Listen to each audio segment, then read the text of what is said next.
Hmm? Ah! You're listening to the Run for Your Lives podcast.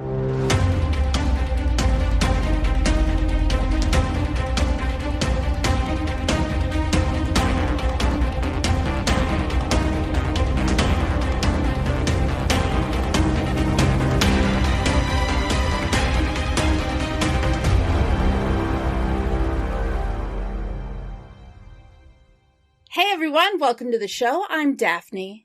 And I'm Pake. And this is the Run for Your Lives podcast. This episode is the British zombie comedy film Cockneys vs. Zombies, directed by Matthias Hoene and released August 31st, 2012. It's the first time I'd seen that, looking on there, and I'm like, oh god, here it comes. So I climbed through it. I made it happen. You did a great job. This is a movie that I've wanted to do for a little while, but I kept putting it off till the right time. Now seemed like the right time. But since you hadn't seen it, it makes me a little bit nervous for what you're going to think about it. So if you shred it, please be kind, because it's a movie that I find heartwarming in some ways. I don't know if I have a kind shredding setting. Oh dear. Let's see. Is this what I'm in for? So I either get... We'll have to wait and see. I get punished or shredded. Is there a middle? I don't know. Who knows? We have yet to find it, but we have our greatest scientists on it, trying to figure it out. Okay. That sounds good. I'm glad. That gives me hope. All right. So let's jump in with some production notes. Was filmed in Poplar in East London in London, England. Was written by James Moran and Lucas Roche. The budget was $3.1 million. It only grossed $109,000. And while being critically acclaimed, it didn't make back even half of its budget, so I don't know. I mean, I think $109,000 is a hell of a lot short for half of its budget. Yeah? Yeah. But it was only 87 minutes long, so it was a relatively quick watch. Pake, give us a synopsis. Right. A gang of bank robbers fight their way out of a zombie-infested London. Yes, zombies are everywhere. Mm-hmm. That it? Yeah. Pretty basic. It's a zombie movie. It is a zombie movie. It is... Yeah, it's... At least... In this movie, the people figured it out right away. It wasn't like a long-term discussion or debate. Katie knew what they were. Yeah, I enjoy that. And a big part of it has to be because it kind of is a parody satire of other zombie movies, and it's a comedy film. So it really fits within that genre. And it kind of adds to it, to just have the characters see what's going on and within seconds be like, oh, it's zombies. Like, we've got that figured out. You shoot them in the head, and you don't get bit. Like, they know the rules. So, exactly. Get that stuff out of the way. Yeah, there's none of this figuring shit out. Yeah. They already know, so we can move on with the story. Right. And as you said, the story's pretty basic. It's a very simple story. People living their life, and then the zombie apocalypse happens very quickly. And then they're like, well, we have to get to our loved ones and then get out. That's what it is. Exactly. It's very simple. I liked that about this movie because sometimes it gets so complicated, and that's the type of movie I want to watch. But in this case, I really just wanted to watch a zombie movie where everyone knows what's going on and people just get the job done. Mm-hmm. That's okay with me. It doesn't have to be complicated. Yeah, just turn your brain off and go, zombie movie, got it. Let's see how these people get killed and kill zombies. Like, that's what it is. Exactly. It's fun. There were a lot of comedic elements that I loved as well. Yes. But before we get into deep, Pake, we've given the premise of the movie.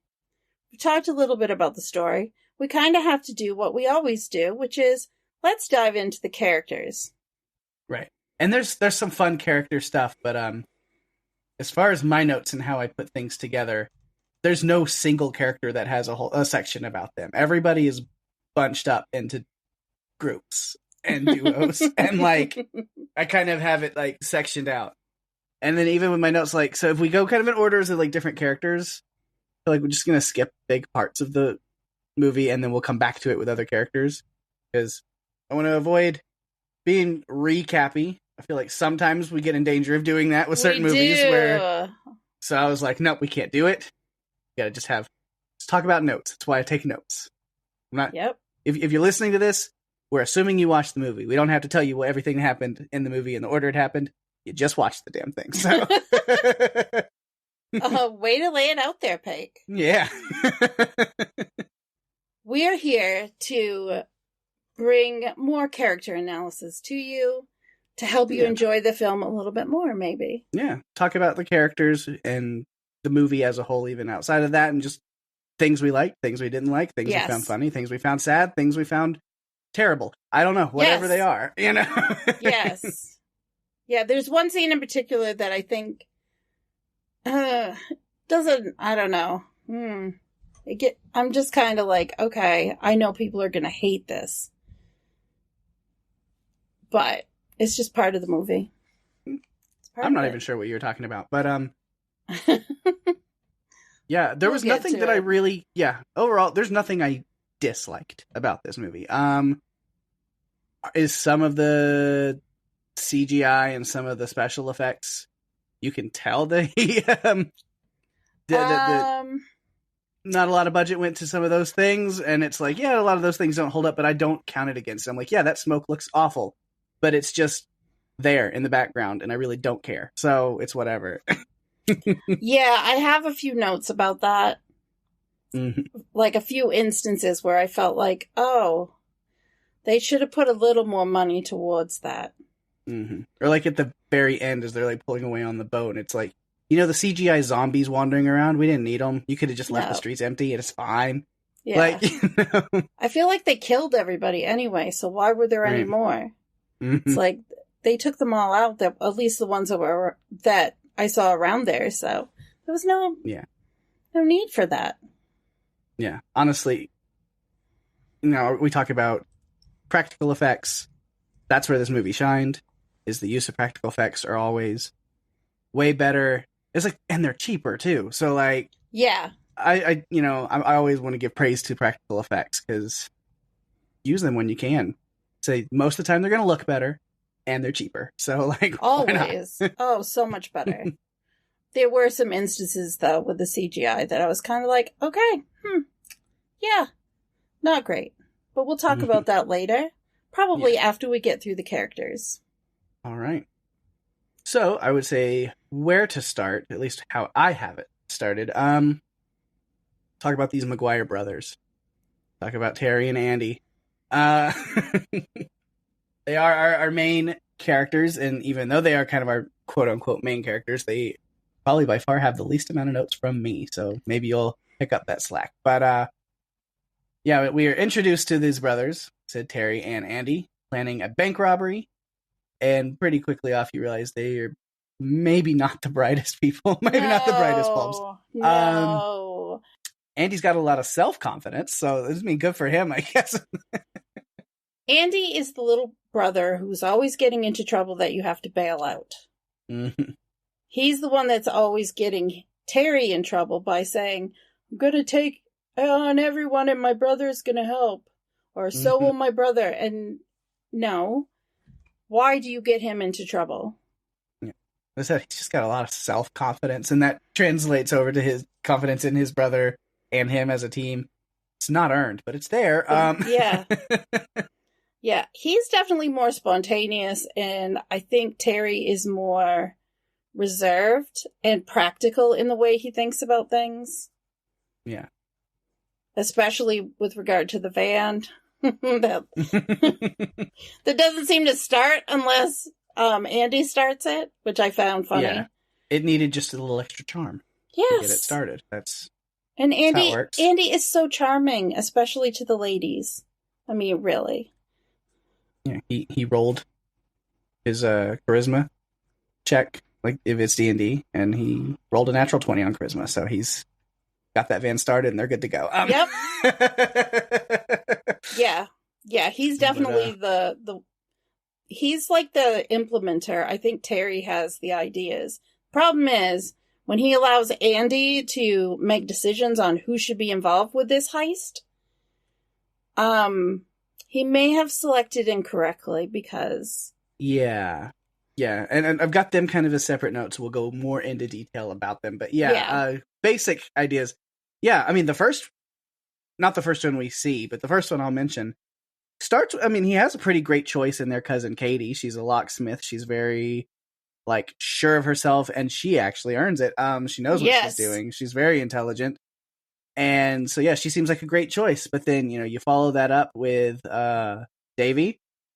Davy Tuppence is maybe not a stick-up artist who sucks at his craft, basically. Yes. Yes, he's got the connections, but he's not. Things aren't connecting within his own brain. No. And then, yes, lastly, of course, they enlist the help of a man so admirably nicknamed Mental Mickey, who's this, like, war veteran with a screw loose. Maybe literally, because he does love smashing things and people with a steel plate that's surgically implanted into his head. Yeah. So... I'm thinking that, is the case. I think it was Andy later that said he's not mental, he's just got a few anger issues. It also could have been Terry. Yeah. I thought it was interesting how they gave him that scar on his head that kind of did this little... It was like a little swirl. Yeah. Cut into his head. It looked cool. Yeah.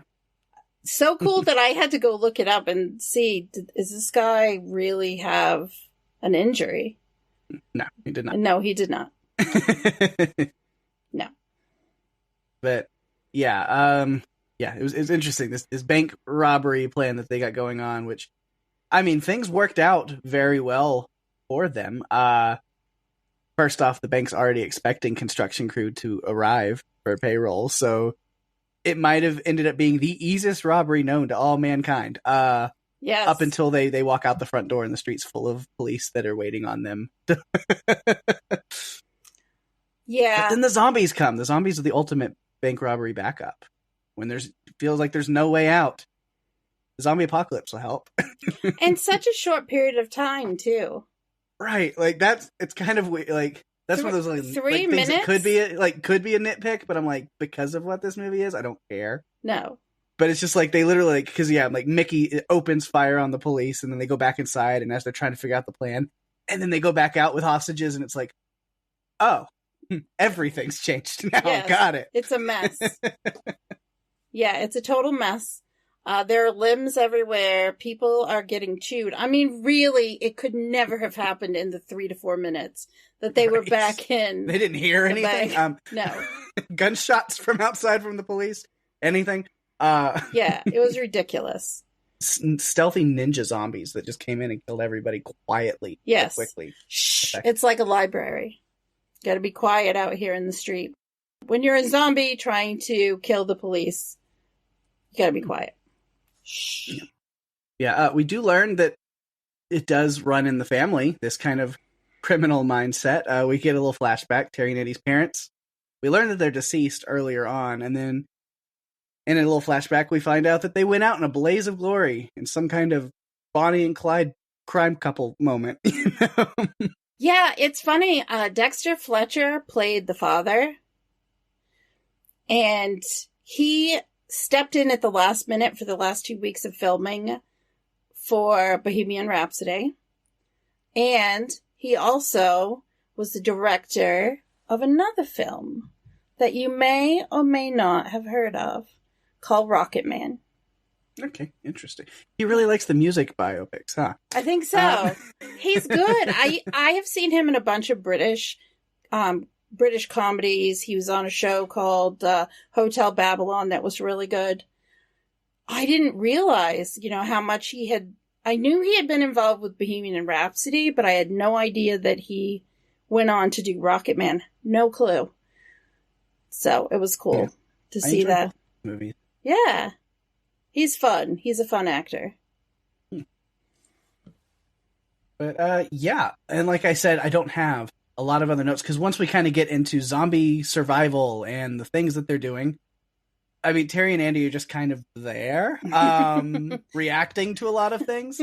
Because it's kind of, these other ragtag people that they brought along with them that end up being a lot more of the comedy and the action and, what we're seeing. And Terry and Andy are there, like I said, to react to a lot of things that are going on and try to hold things together.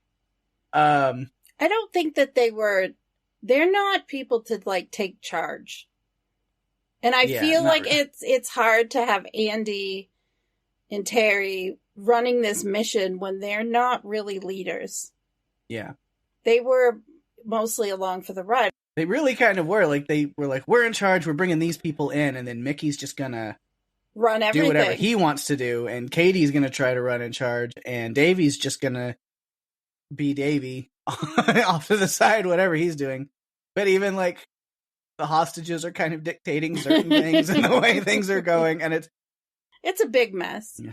Right. It's kind of a mess, and I think Katie, out of the three cousins, she should have planned the whole thing. She is a get-it-done, organized, ready-to-go person. Like, she can take care of shit.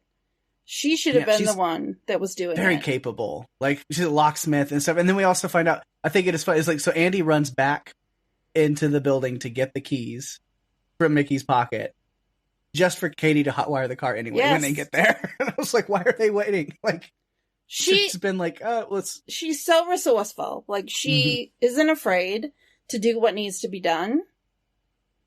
And, she doesn't need keys. She's good with a gun. She's so competent. It's like, you need to just let her run it. Right. Use those hotwire skills very well. Yeah. Which I will say, was it Terry that came up with the idea? So I'll give him that. Using her hotwire skills, where they, on their way to the old folks' home, and they realize they need a vehicle that's going to be able to fit any and all survivors inside. So comes up with the idea to have Katie hotwire a double-decker bus, which is so brilliantly British. So much fun. But if you don't have a ticket to ride on that bus, you will be dispensed very quickly. I did love Katie. Just had some of the best lines. She did. She was fantastic. I'll talk about some of her stuff later, but I know she's fantastic. Terry is still stopping at red lights for some reason. Nobody knows why. They're just like zombie apocalypse. You literally can just keep driving, but then when one of the zombies tries walking aboard on the back, and Katie blows him away. No ticket. Yeah, I thought that was great. I loved it. I forgot how solid she was as a character and how strong she came across. And watching it again, it's like, oh my God. She's just a badass. She is fantastic.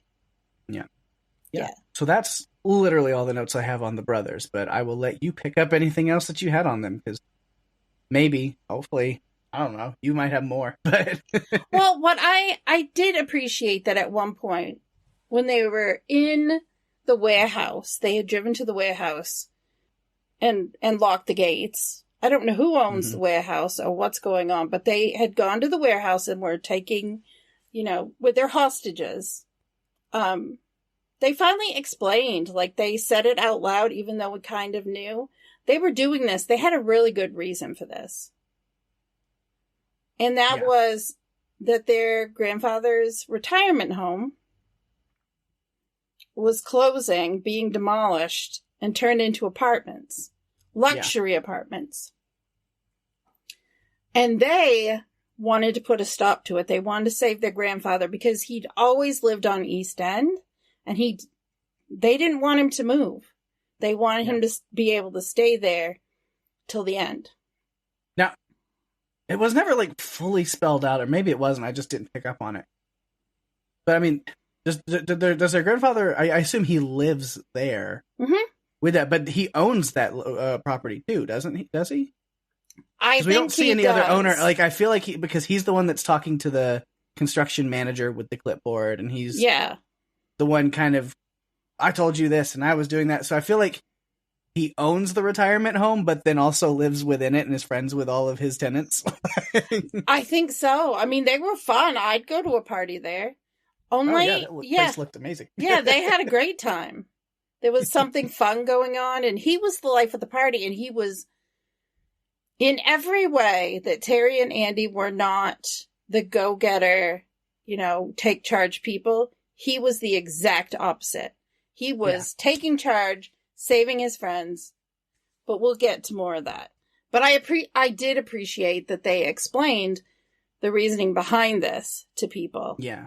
And they had a really rough childhood because their parents went out with guns blazing. We get only this little glimpse of them say, their parents telling them what to do. And then going out the door.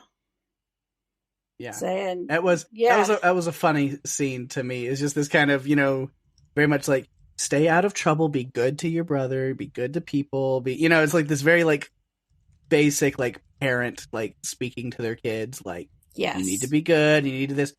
And then for them to pick up the guns and kick out the door and like, die you fucking pigs! Like, it's like just the very like complete opposite immediately, this switch. You're like, all right, that's funny. I like that a lot. Yeah, it was crazy.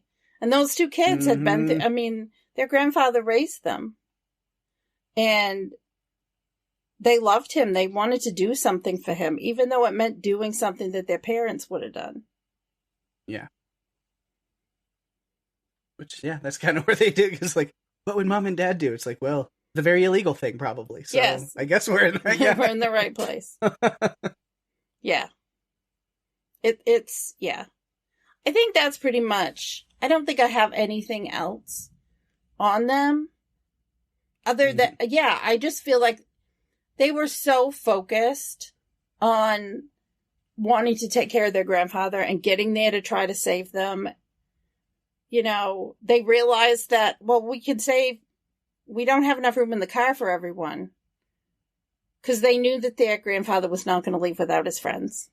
Yeah. So, it's like, okay. Get the bus. Problem and then solved. The boat at the end, I don't know how they figured that plan out, just kind of on a whim. It was more of just like, hey, look, there's a boat. Let's do that now, because this bus isn't going to work anymore. Yeah. It's like, okay, what are we going to do next? All right, we'll do this. Yeah. It works. Whatever gets you out, right? One thing that I really liked is that they didn't kill... They really didn't kill much of the characters off. Like, it... Yeah. There were a few people that died, but... Well, a lot of people died. It's a zombie film.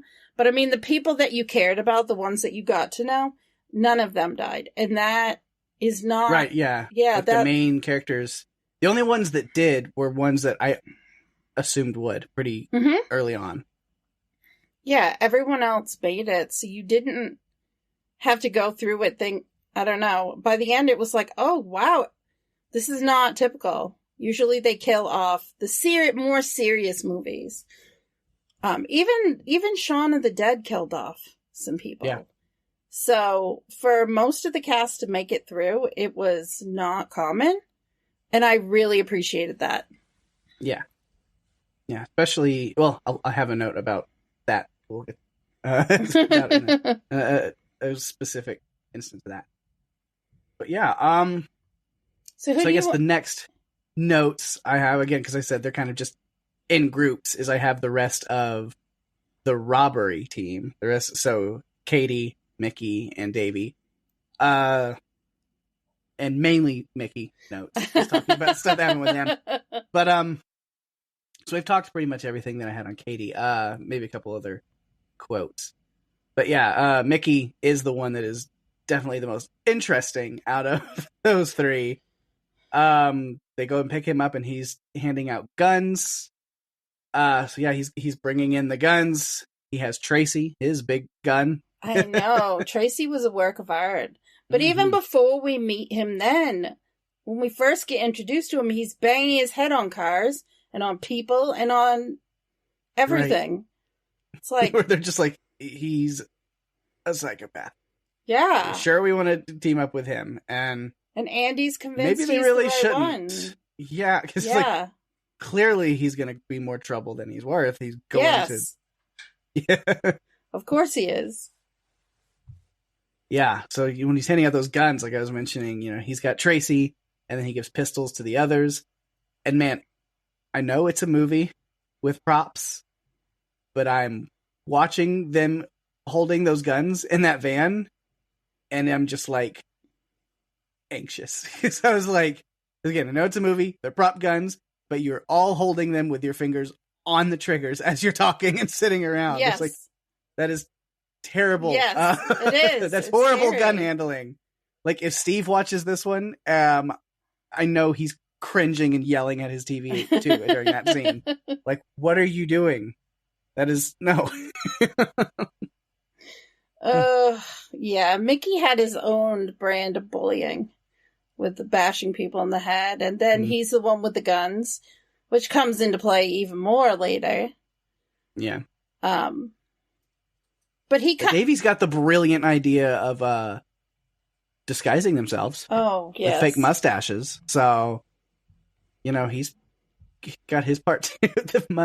They all looked utterly ridiculous. Yes. With the fake mustaches. I mean, Mickey already has facial hair, and he's still wearing a fake mustache over his real mustache. And then Katie's even wearing one. I'm like, really? Okay. Well, Katie looks at him and is like, you really expect I'm going to wear this? I have boobs. And then she did anyway. She did anyway. She probably was like, okay, I guess, whatever. I'm resigned myself to this. I'm just going to put this on. Okay. Go with the flow, Katie. Right. Sometimes you just can't fight it. Yeah. But then, as the zombie things go down, Mickey gets bitten pretty early. That was the funniest thing when like half the face was stuck on his arm. Right. I've never really seen that before. Yeah. And he just keeps it on there for a while until he finally gets it detached. Are you waiting to get that, to get that infection really in there, so you left it on? Mm-hmm. Yeah. Yeah. Make sure it sets in. Yeah. Because I was like, immediately then I'm like, well, that's going to become a problem. He doesn't know to shoot zombies in the head. Emma is one of their hostages, is the one that points that out. It's like Zombie 101. Like, how do you everyone knows yes. that. Yeah. What are you doing? Yeah, not smart. He was not smart. Yeah. And then the next zombies that pop up on Mickey. Oh my god, I loved it so much. I am a sucker for dark humor. And there's something about Mickey punting a zombie baby and it slamming into this billboard, a target on a billboard that says targeting cruelty against children. I'm telling you, I was literally busting out loud laughing so hard. I was like, that is incredible. And that's my favorite thing I've seen in quite a while. And they just look at him shocked for like bunting this baby into the target with, again, it's the billboard is what really makes it cruelty against children. And it's amazing. It was a zombie baby. Laughing so hard. And then just the way that they're shocked looking at him, and his only response is like, I don't like kids anyway. I had a feeling you were going to find that scene hilarious. Just because of the target. I think some people had trouble with that because of it being a baby. But it was a zombie baby. It's fine. You can do it then. It's fine. Yeah. Yeah. Exactly. Yeah. But man, yeah. So he was fun in those regards. But of course, it's the girls that know what's going on. Yes. It's the women. The women are the girl smart power ones in this movie. Man, because Katie knows her zombie lore too, and she's like, well, Mickey's bitten. He's a liability. Yeah. He's a zombie waiting to happen. Yeah. Clearly we got to do something about it. Exactly. Yeah, and it didn't take long, but he was really forceful. Like he took the hostages, which we really haven't talked about the other hostage, but yeah, I've got them in a separate little note. But he took them off by themselves and tied them up, and he was just kind of sitting in a chair, and then he was coming on to poor Emma, and I'm like, no, buddy. That's might be the first time I've ever seen a zombie like get his first victims or meal tied up and ready to go before he even becomes I know, a zombie. right? That's clever. He wanted to have some, power source ready to go so that he could level up, be ready. But he does turn, and our hostages are safe from him. The group comes in and they start shooting him, and they know to shoot him in the head, but it's that metal plate in his head that's protecting his brain. I thought that was very clever. They had it written in early, the talking about it, making a point of us knowing about it earlier in the movie. Yeah. For it to kind of come to this storytelling point here, I think is extremely clever. And because then, you wonder, it's like, well, what do you do about a zombie who has like a metal skull that you can't shoot through? Like, that's something I've never seen before. So I got to give them a lot of credit for that. But then maybe what's more clever is what they decide to do to take care of that problem, which is taking his grenade he had showed him earlier and just shoving it in his mouth. That'll take care of it. That was great. I was happy because he was such an asshole. It's like, okay, you can go anytime, Mickey. Yeah. And then he was still super helpful one more time after all of that. Oh, yeah. Because, man, he had quite the arsenal stash there. Yes, he did. They were blown away by it. And then poor Emma at the end is like, you sure we have enough for the ammo? And it's just like, okay. Yeah, I don't know if they do. Which at first I was thinking, I was like, it's a little overkill. There's, 4 of you. Do you really need all of those? But then I'm glad that they did, because then they get to arm the elderly. So arming the elderly. The story of Ray Maguire. Yeah. That was great. Really the last note I have, there is another Katie quote, but I'm saving it for more zombie notes. Okay. Later. But one other I have to give her is just a great line or quote, is when they get to the retirement home and they're going in and Terry turns to Emma and says, take this, because they're going to, if we're not back in 10 minutes, and Katie cuts in and goes, then fucking wait longer. Yeah. Exactly. Yeah. Katie was, they questioned her when she said it was zombies, and I'm like, are you sure? Pretty sure. Like, she said it very confidently. He even points out, he goes, look, he's chewing on a foot. Yeah, zombie, dead. Yeah, I wouldn't question it. She knows what she's doing. She knows what's going on. If anyone needs to know, ask Katie, because she's the one that knows. She should have planned everything. So yeah. I have one more. Mickey, when he was shooting out at the police, he murdered a newspaper stand, and then he also murdered this pastry cart as well. Oh God. I'm like, why would he do such a horrible thing? Yeah. Punting a baby into a billboard? Hilarious. Shooting pastries? How dare you monster. I know. All while saying, suck my fucking chocolate dick. Such a way with words. He did, right? Yeah. My last Mickey note is, Mickey is the gift that keeps giving guns, all caps. Yeah. All the guns. All the guns. And a katana for some reason. I know, and they used it. It was a nod to Walking Dead, clearly. Yeah. Like, was great. I think it was Terry that used it once they got to the retirement home. Mm-hmm. He basically stuck 2 Zeds to the wall. Yeah. I called it a Zed kebab. Zed kebab, okay. Yeah, that was cool. I like that. So who's next on your character list? Since we've been talking about the retirement home a lot, then yes, Granddad, who hates to be called Granddad, Ray, and all of the old folks here at the old folks home. I loved them. They were so delightful. Yes. So much fun. You can see why he picked them as friends, because they've all got their own individual quirks and personalities. A lot of fun. Yeah, so we did talk about, Ray. I assumed, and as far as you know, you do too, so that's good, that he runs this retirement home. But then, yes, this development that's being plotted and dug up by the construction crew that we see at the very beginning of the movie are, shutting down this place, taking over the property, demolishing it. And then all these old folks here, they're just going to be displaced. And we don't want that, because there's a lot of great characters here, like I said, like charmingly pervy Amish, or gangster drug dealer Daryl, or horny Doreen, Yeah, I know.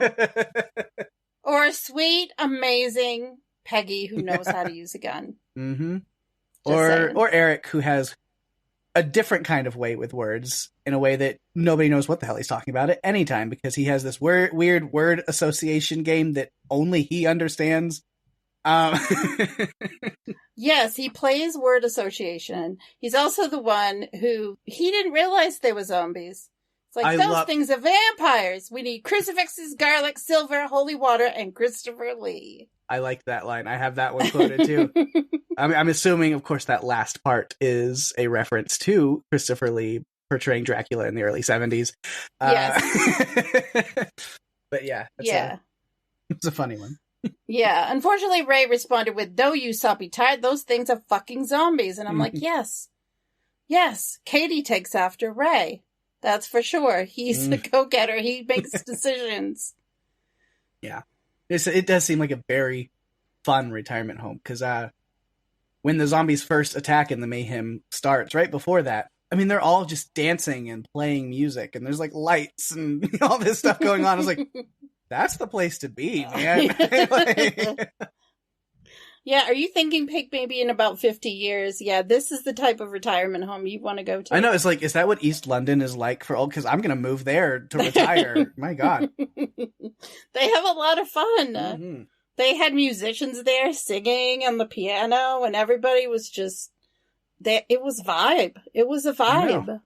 It's like they somehow like took the lemon twigs and aged them 40 years and had them playing for them. So that was cool. It was amazing. I loved it so much. It was just great. Yeah. And there's a lot of notes. So I did say earlier, I mentioned that there was a everyone surviving thing that I was especially surprised by. And because we have this scene between Ray and Peggy where, he says, if one of them bites me, you'll sort me out, right? And he says, I will, I promise, but it won't come to that. And like, after he says that, I have a note. I was like, well, that almost a surefire way to tell us that it's definitely going to come to that. But then it didn't. And I was very surprised that both Ray and Peggy lived, and it never came to that. I'm not complaining about it, but I was expecting it the whole movie after that point. Yeah. Because they had this relationship you didn't really know. I mean, they were close, but until the end when they kissed, it was kind of like, oh, okay, all right, they're together. Yeah. At least now they're together. And that was the romance I needed to see. That's the only romance I needed for this movie.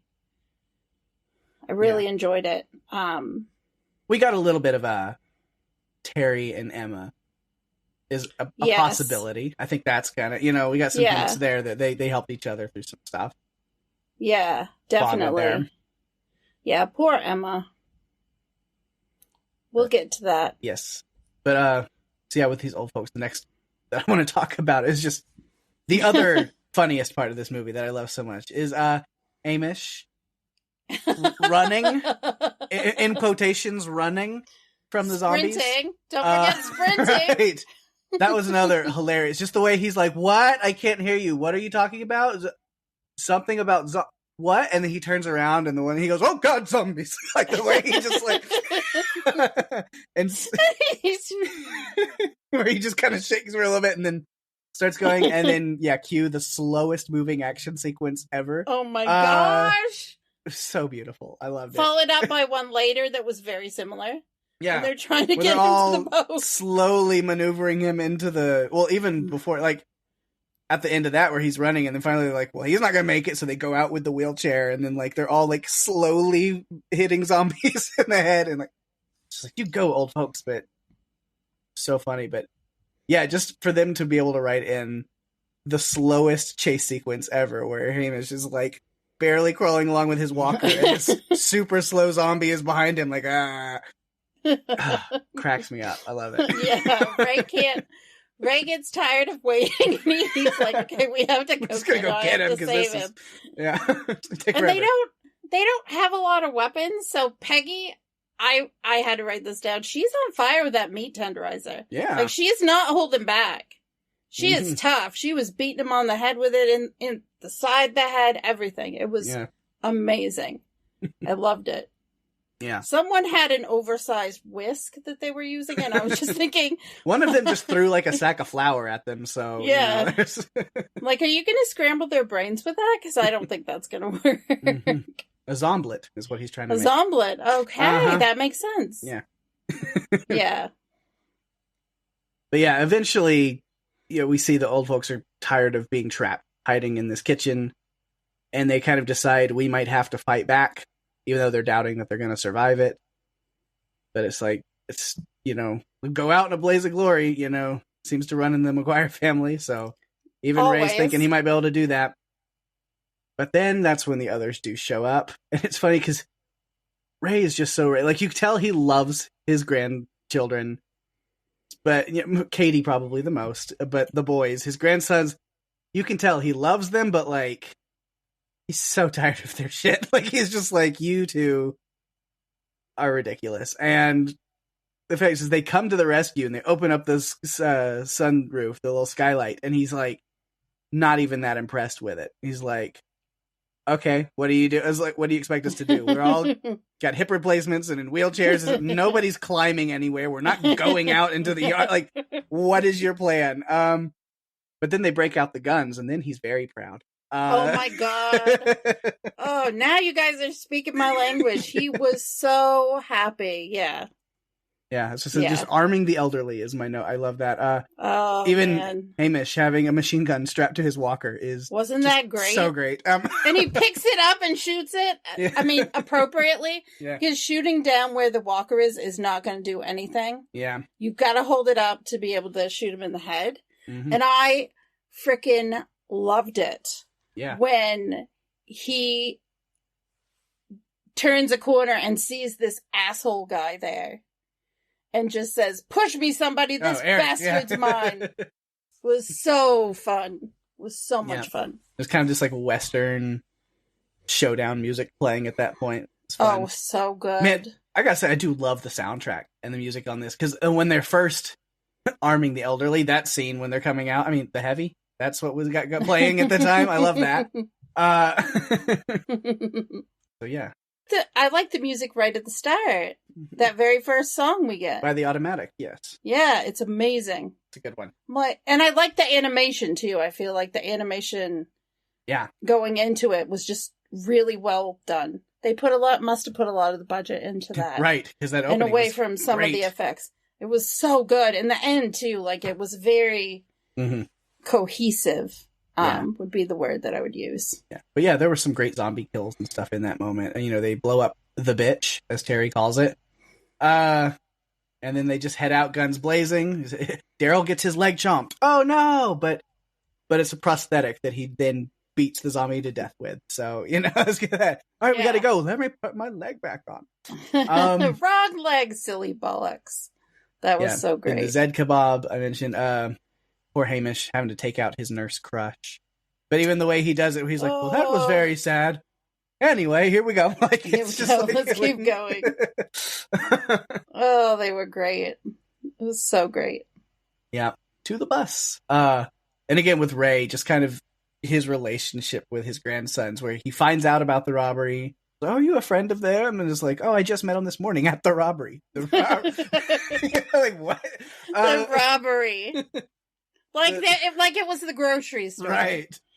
So he finds out about that, sees the money in the duffel bags, and then he's disappointed in the fact that his grandsons are criminals because he tried to raise them in a way to avoid that pathway.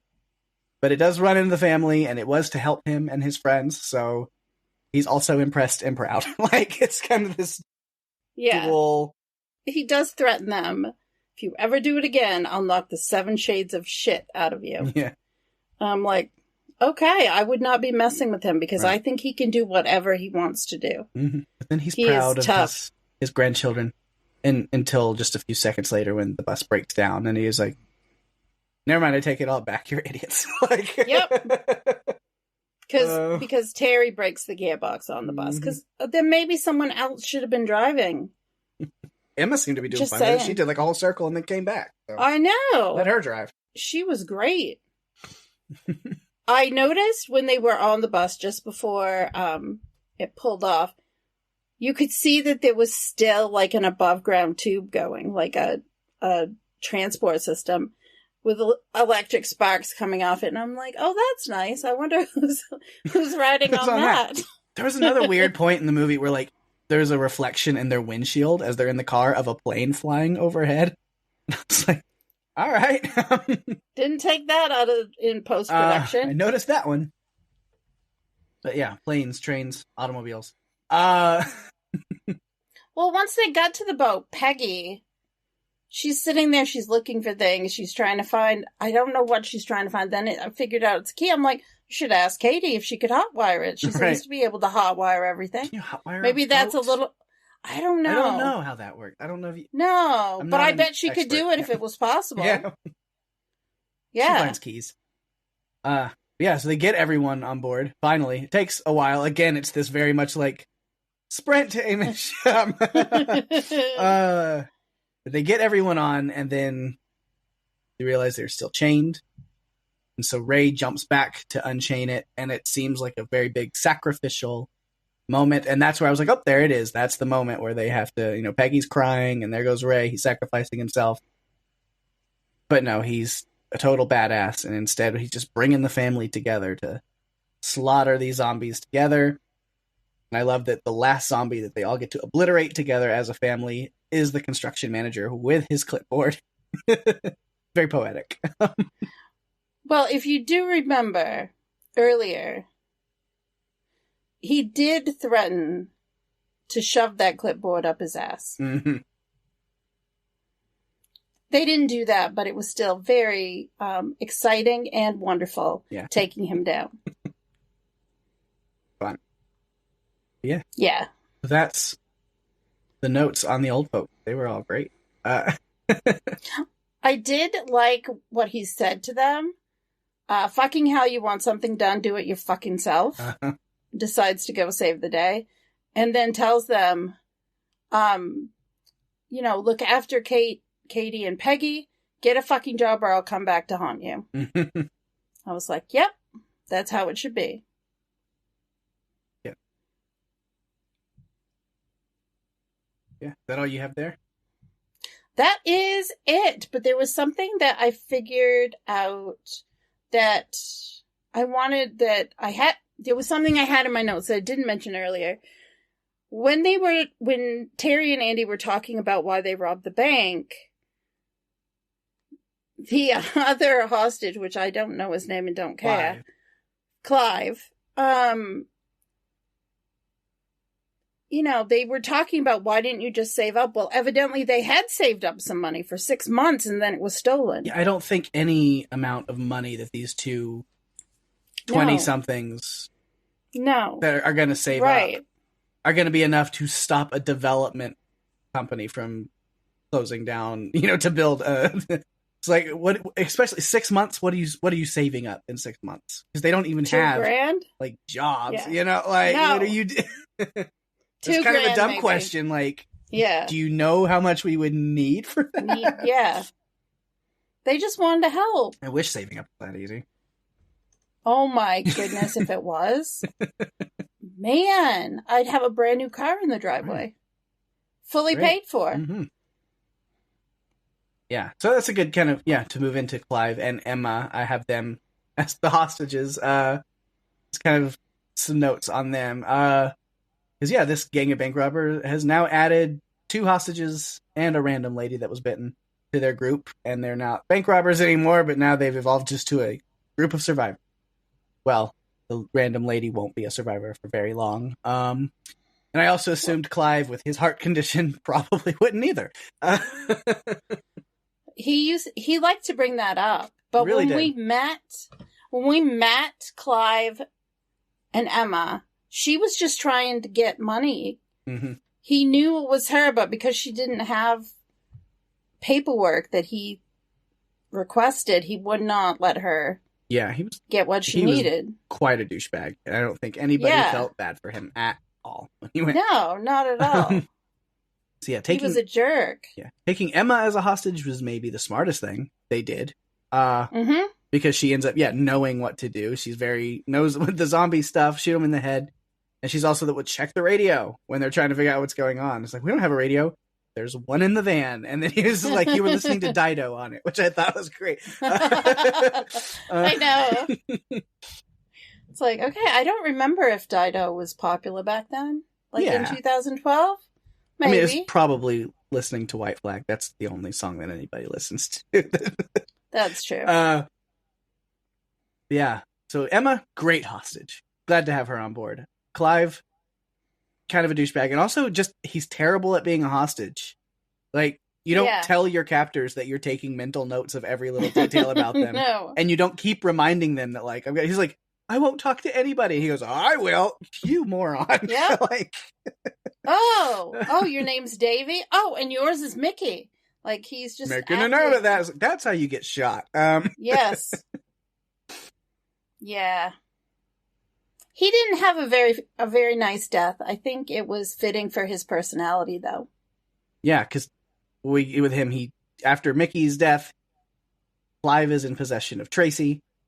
And he says he's rounding them all up and he's taking everybody to the police. I'm sorry, Clive, but I don't think the police exist anymore right now. Nope. So I think they're done. I don't know why you're hung up on this. You still care about that. I don't know why. Yeah, it's not going to help. The situation's not going to get better. Yeah. You are not going to go to the police station.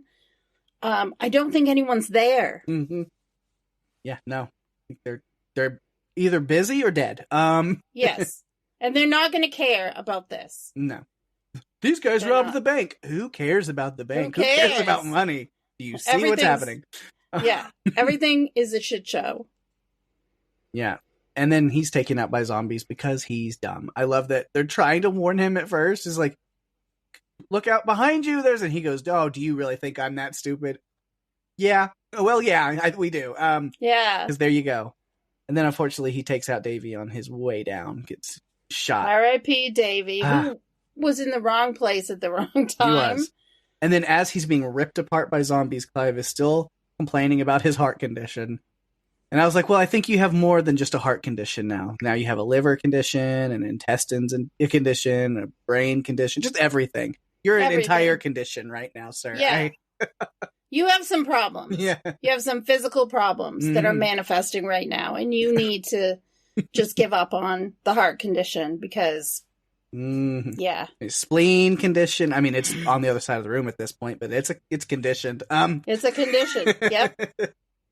Yeah, it was interesting how they redid that gag because they did it earlier where the two construction guys went down into that crypt that had been sealed by, I think, King Charles II or the first. The something. The something. And the same thing, the one guy was saying to the other guy, behind you, and he didn't pay attention. Mm-hmm. And so this was redoing it again with the same result, only much more brutal. Yeah. And, I never understood, though, in that opening, why the guy just stood there and watched it and didn't just try to get out. Like, right. run. I'm like, what are you doing? I don't know. Is it shock? I guess. I don't know, but now you're going to be dealing with your own issues, because... He's got a lip condition, a chin condition. Yep, a face condition. Yeah, so after all this, the last we really see, or not last we see of, but my last note on Emma, she decides to stick with the brothers and Katie, at least for a while. She's going to give her a lift to her sisters on the way to the retirement home. Of course, when they get there, it is too late for her sister, but Terry's there for her, so kind of sweet. Yep. Sad, but sweet. Yeah, she didn't want him to take... He offered to take out her sister for her, and she said, no, what if there's a cure? But he was there for her, and that was very comforting. I mean, to do that. Mm-hmm. And again, Terry's the smart brother. Yeah. Andy's the impulsive brother. Andy has a little thing, Doreen, who we haven't talked about, has a little thing. I was wondering if they were going to be a thing by the end. Like, he'd finally just be like, screw it. Screw it, I'm going to take it. Yeah. She was real into him, yeah. She was. Oh, my goodness. Oh, Andy. Oh, man. So those are all the character notes I have. Yeah, you know what? I have, let's look very quickly. Okay, so here's some random notes. One, there is always a news report talking about things being closed down because someone was injured. And this was no different. And the construction site was closed down because workers were injured earlier today. And I was just like, yep, because that's what always happens. This is how it starts. Yep. It's what happens. Also, one thing that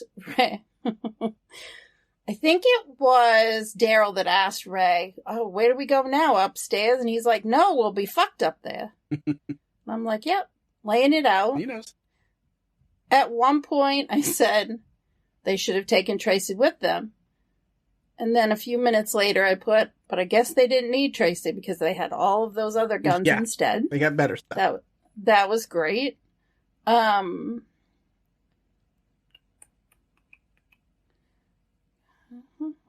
That is it. That's all I have, Pake. All right. So I've got some extra notes. It's kind of zombies, but then anything else loosely related or just kind of stuff. Talking about the beginning, the construction workers, this crypt that they uncover, sealed off by the order of King Charles. And they're just like goofing around down there, but they just opened up a doorway to destruction, right? Something was like hidden, a gate to hell down there. And that's where, right off the bat with the effects, with practical effects, but then you get this kind of like shambling puppet like skeleton zombie that came up. And I was like, okay, so it's real low budget. Got it. But then I was immediately surprised by how great the gag looked of the other guy getting that like lip and chin and everything like ripped off. I was like, that actually looked incredible. That happened. I went, damn, that was cool. Again, because I'm always going to show appreciation for practical effects being put to use. Yes. They kept showing this African vulture a couple of times throughout the early part of this movie. And I was kind of like, well, that bird would not be in London or even England at all. No. I know it's for ominous effect, but it stands out to me because I'm the kind of person that notices those things. Where I'm like, why is an African vulture hanging out in London at a construction site? I don't. Okay. Brought in for the ambiance, right? I think to bring everyone's spirits up. To have, I do have a note on that a little bit later once we get under behind the scenes. That was interesting. Something I learned about the vulture. Interesting. Yeah, and then we talked about how quickly the zombies just overtake everything. Like here 1 second, or not here 1 second, and then boom! Oh my god, zombies everywhere! How did it happen? The one lady that they picked up that was bitten that turned pretty quickly, her getting blasted out of the back of the van was pretty freaking awesome. I'm not gonna lie, that was great. And then the dye pack that went off after that, which was just smoke and not dye, so I don't know why they called it a dye pack. They should have been purple. Like I know there was literally that's what I heard. There was no purple in literally no color dye, and it was just smoke. It's like, all right. Clive should have taken better care of those. Like he should have been on that because that's part of his job. Right. So I said I had one more Katie quote that I like, and that was while they're at Emma's sister's house before they leave, and she just looks over the fence and goes, fuck. And he goes, what? And she goes, leprechauns. What do you think? I'm like, what have we been dealing with this whole time? Yeah. But it's even worse than leprechauns. It's football superfans. Yes. Two rival groups, the two teams. And like the quote there, even as zombies, they can't stand each other. And we get this slow-moving zombie brawl, complete with shanking and topped off with a Kaiser Chiefs song. So, yeah.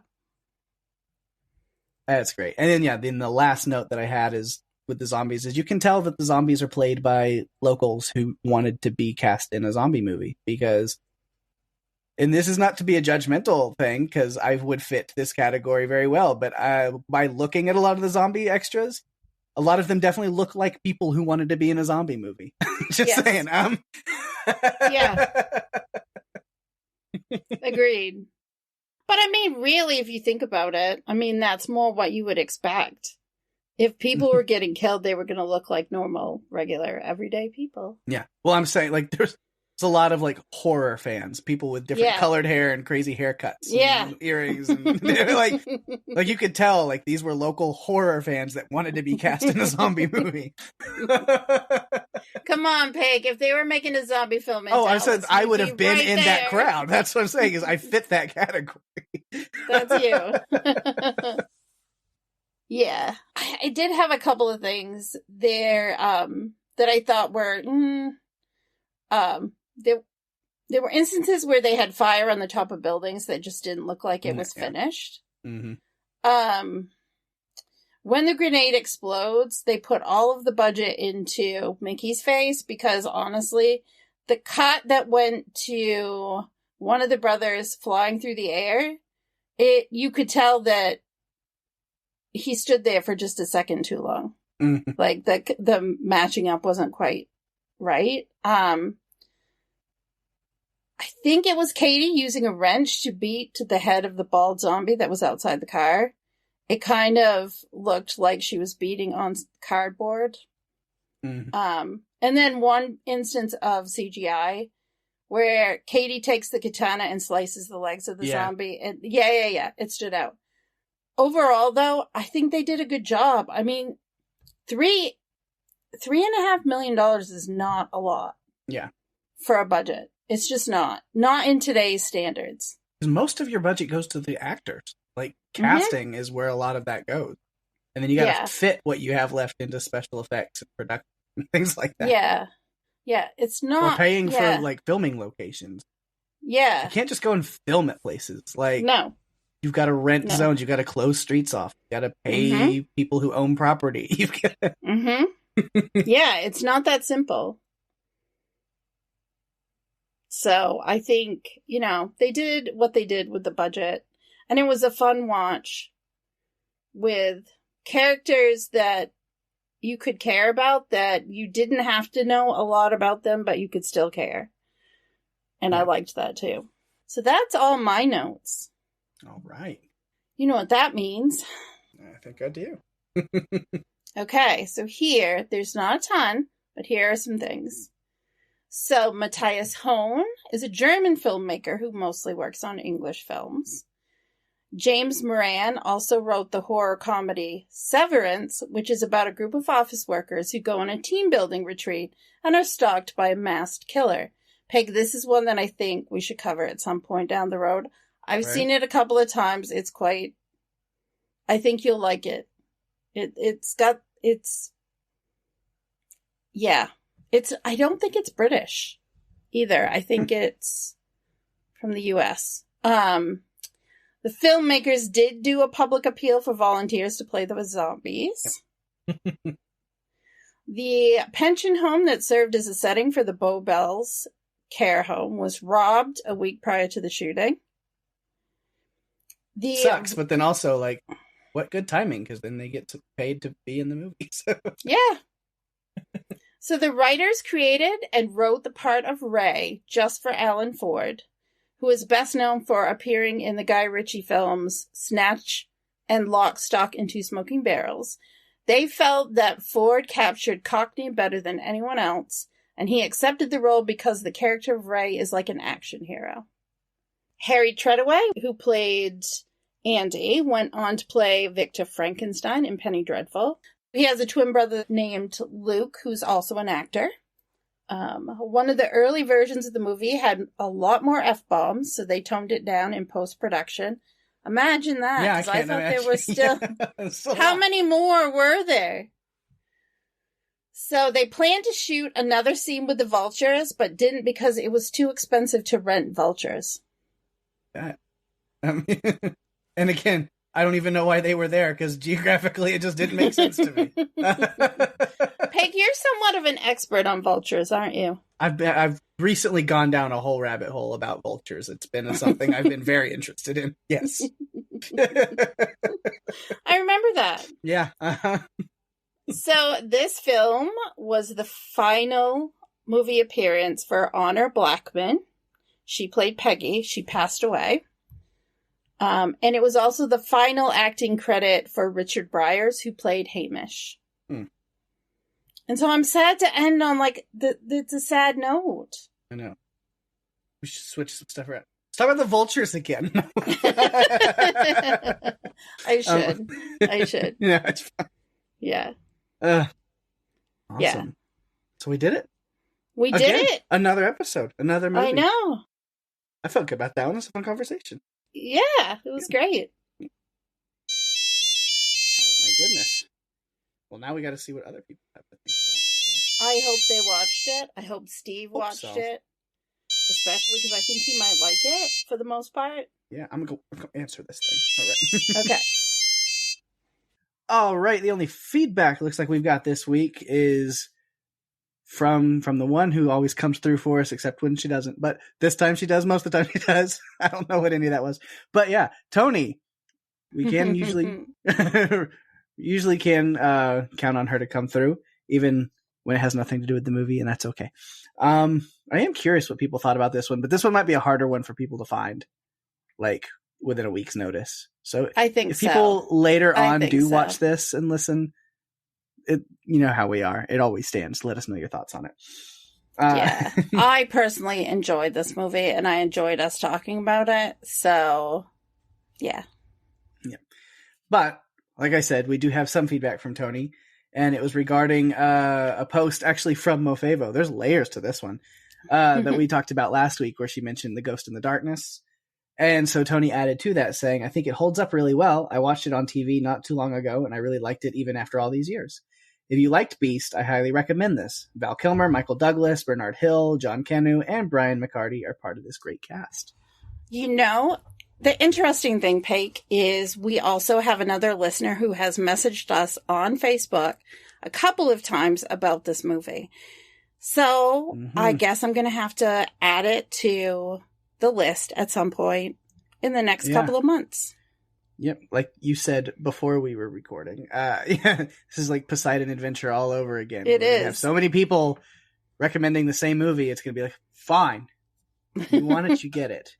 Yep. It might still take a little while because we're throwing out all kinds of interesting random movies, but we'll get there. Yeah. Well, we'll go ahead and go out on a limb enough to say we will cover it. Yes. When it will be covered, I can't tell you sure. that, but it will get done. We'll do it.